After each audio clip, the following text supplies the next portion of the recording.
What's up, everybody? Welcome back to another Pitching Ninja's Filthiest Pitches of the Day. I am Pitching Ninja, and I'm here with nobody. No Alo, no Will, it's just me. So make sure to subscribe to make me happy. Tell me y'all still love me. Anyway, I'm going to start off with Paul Skenes because he was outstanding despite not having his best stuff.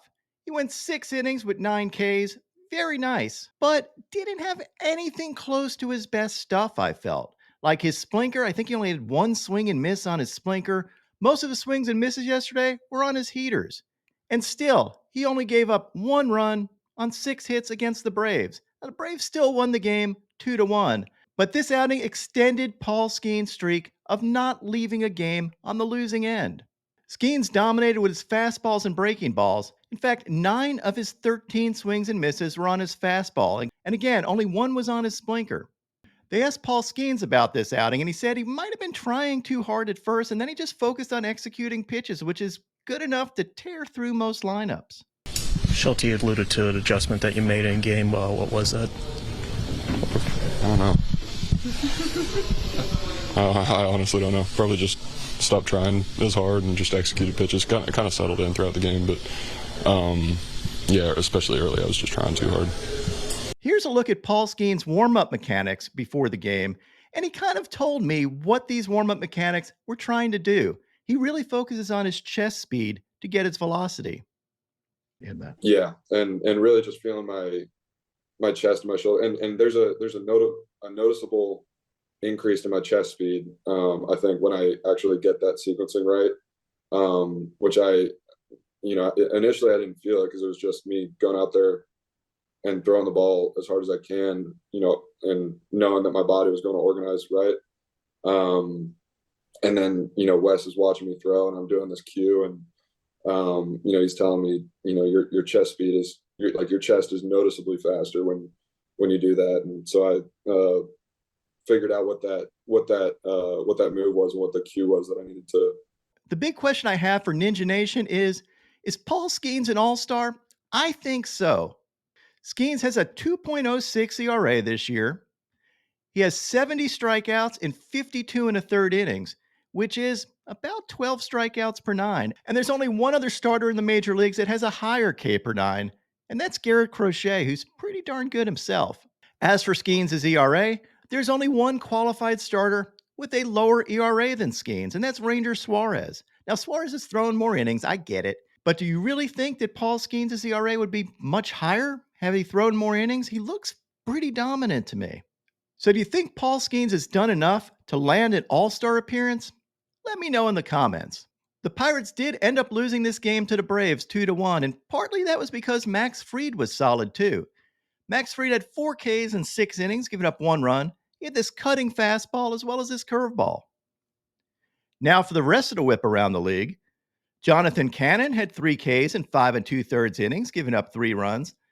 Good old Johnny Cannon cannonballed down the Rockies, leading the White Sox to victory 11-3. He had these nasty changeups. He faced Cal Quantrill, who had 8 Ks in 5 1/3 innings, giving up 5 runs, and had these splitters and cutters.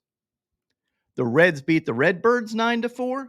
Carson Spires was solid yesterday with 4 Ks in 6 innings, giving up 1 earned run on 3 hits.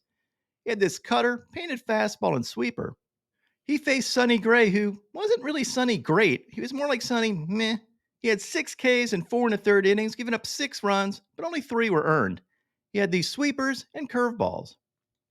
Chris Bassett had 8 Ks in 6 innings, giving up no earned runs as the Blue Jays soared past the Yankees 9-3. And in some respects, this was the most impressive outing of the day. Not necessarily because of Bassett's stuff, but because of his stuff after getting absolutely smoked by this comebacker from Aaron Judge. Bassett stayed in the game despite his pitching arm swelling up. He is such a freaking dog. He had these painted backdoor two-seamers, this front door two-seamer, and these elevated cutters. Lord knows I would have left this game probably crying when I broke my arm. Bassett faced Nestor Cortez, who had 5 Ks in 4 1/3 innings, giving up 3 runs and had the sweeper. Aaron Nola had 9 Ks in 6 2/3 innings, giving up 3 runs. He had these cutters and curveballs, and he had 7 swings and misses on his knuckle curve this game. But still, the Marlins beat the Phillies 3-2. He faced Roddery Munoz, who had 4 Ks in 4 2/3 innings, giving up 2 runs and had these sliders. Justin Steele had 5 Ks in 6 innings, giving up 3 runs. Steele's performance allowed the Cubs to steal a win over the Brewers 5-3. He had these dirty Mississippi fastballs, this slider for a sword, and I love this two-seamer because as a hitter, you're expecting that cutting fastball that Steele always throws, and instead, this breaks the other way, leaving you in a state of shock. Also love this from Steele, running into the Cubs dugout, telling him to wake the up. And they did, winning the game. Steele faced Tobias Myers, who had 6 Ks in 6 innings, giving up 3 runs. He had this great catch on a comebacker. I don't know how this found his glove, as well as his cutter. Jake Irvin had 5 Ks in 6 innings, giving up 1 run on 1 hit. He had this curveball as the Nats beat the Rays 8-1. He faced Aaron Savali, who had 2 Ks in 5 2/3 innings, giving up 2 runs and had the sweeper. Tyler Glasnow had a rare, terrible outing for him. He only had 1 K in 3 innings, giving up 5 runs, and really had no command of anything yesterday. A real stinker. Did have this curveball. But still, the Dodgers won 14-7. He faced Eric Miller, the opener, who had 1 K in 1 inning and had this slider. Cade Povich helped the Orioles narrowly fly past the Rangers 6-5. He had 3 Ks in 5 innings, giving up 2 runs, and had this changeup and slider. He faced Michael Lorenzen, who had 3 Ks in 5 innings, giving up 5 runs, and had these changeups. In an outing I was really looking forward to, Tanner Bybee faced off against Cole Reagans. Bybee had 3 Ks in 6 innings, giving up 2 runs as the Guardians dethroned the Royals 7-2. He had these breaking balls.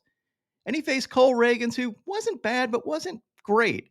He had 6 Ks in 4 2/3 innings, giving up 5 runs, had these heaters, sliders, and changeups.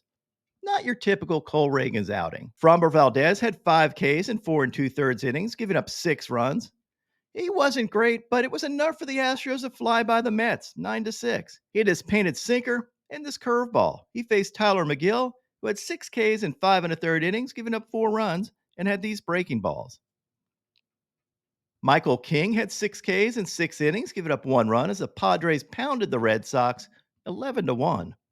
He had this painted two-seamer, these changeups, these sweepers. He faced Tanner Houck, who had 4 Ks in 4 1/3 innings, but gave up 7 earned runs. His ERA now is 2.67. He had the splitter and slider. Reese Olson was really good yesterday. He went 6 innings with 9 Ks. Nice. Giving up only 2 runs. He had these sliders and picked up a White Castle special, as well as these changeups. And here's an overlay of his fastball and changeup, and you can see why that pitch is so tough to hit. They look the same coming in, and that velo difference gets you. Olsen outdueled Griffin Canning, but still the Angels won 6-5. Canning had this changeup and had 4 Ks in 6 innings, giving up 5 runs, 4 of them earned. Pablo Lopez also had a nice outing yesterday, going 6 innings with 9 Ks, giving up 1 run. He had this changeup, curveball for a sword, and these sweepers. And that's 2 back-to-back good outings for Pablo Lopez. Keep your eye on that. He faced Bryce Miller, who had 6 Ks in 5 innings, giving up 2 runs. The thing I love about Miller is he started off the game with this 3-pitch K sequence. And check this out. These are 3 fastballs, all out of different windups. He does a normal windup, a pause windup, and then a kind of a quick pitch windup. I overlaid these 3, and you can see how it wreaks havoc with a hitter. Basically, by changing his mechanics on these fastballs, he's creating his fastball to be 3 different pitches. He also had this great 3-pitch sequence later in the game, all splitters. Filthy stuff from Bryce Miller. Zac Gallen was back and sharp as ever. He had 7 Ks and 6 scoreless innings, giving up only 1 hit. Zac attacked the A's and defeated them 3-0. He had these knuckle curves and changeups, and he faced Hollywood Hogan Harris, who had 3 Ks in 3 1/3 innings, giving up 3 runs, and had this changeup. Now onto my filthiest relievers. Anthony Banda had this slider. Yennier Cano had this wicked slider. Camilo Doval had these sliders and picked up a sword. Colin Holderman had this sweeper. Griffin Jacks had these changeups and curveball. Ben Joyce had this heat at 102 and 103 miles an hour. Evan Phillips had this wicked sweeper. Tanner Scott had this fastball and slider. And Ryan Walker had these sliders and two seamers. My top 5 filthiest pitches of the day yesterday. At number 5, I have Bryce Miller and those fastballs out of 3 different mechanics. I mean, that's filthy. At number 4, Ryan Presley and this 3,417 RPM curveball. And number 3, Aroldis Chapman and this 103 mile an hour heat. He has now become the all-time strikeout leader of left-handed relievers, passing Billy Wagner. Is Aroldis Chapman a potential Hall of Famer? Let me know in the comments. And number 2, Zac Gallen and all his stuff. Welcome back, Zach. And at number 1, Paul Skenes and his fastballs. An outstanding outing for Paul Skenes, despite not having his best stuff. And now, my pitching ninja moment of Zen. It's Jazz Chisholm stealing the Philly Fanatics ATV.